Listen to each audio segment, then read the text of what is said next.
Hello friends, હું છું ચેતના વાવડિયા રેસીપીમાં તમારું સ્વાગત કરું છું. આજની મારી રેસીપીનું નામ છે કાઠિયાવાડી ખીચડી. તેના માટે મેં 1 કલાક પહેલાં 1 બાઉલ ખીચડીના ચોખા પલાળેલા છે.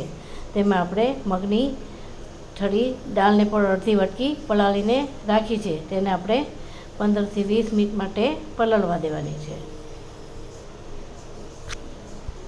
હવે આપણે ખીચડી માટેના દાળ ચોખા પલળી ગયા છે. હવે આપણે તેની ખીચડી બનાવીશું.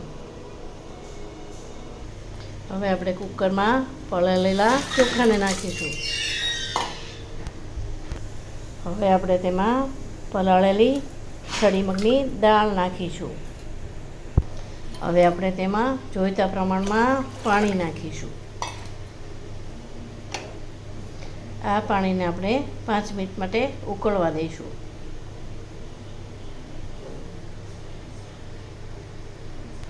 હવે આપણું પાણી ઉકળે પછી આપણે તેમાં અડધી ચમચી તીખાનો પાવડર નાખીશું.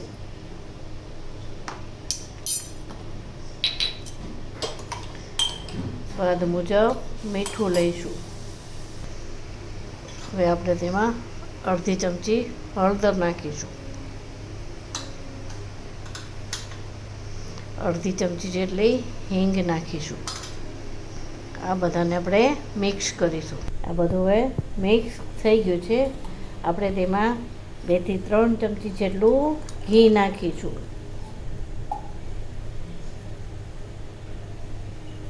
ઘી નાખીને પણ તેને 5 મિનિટ ઉકળવા દેવાની છે. હવે આવી રીતે ઉકળી જાય એટલે આપણે તેને કુકરથી બંધ કરીને 5 થી 6 વિસલ વગાડશું.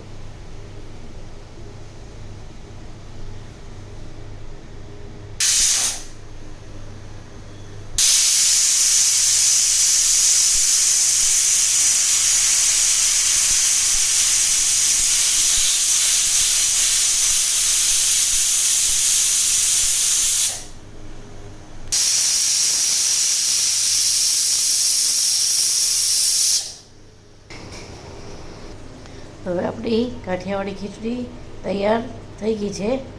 આપણે તેને સર્વ કરીશું. ઉપરથી આપણે તેમાં ગરમ હોય ત્યારે ઘી રેડીને સર્વ કરીશું. મારો વિડીયો ગમ્યો હોય તો તેને શેર, લાઈક ને સબસ્ક્રાઈબ કરજો. કમેન્ટ આપવાનું ભૂલશો નહીં. Thank you.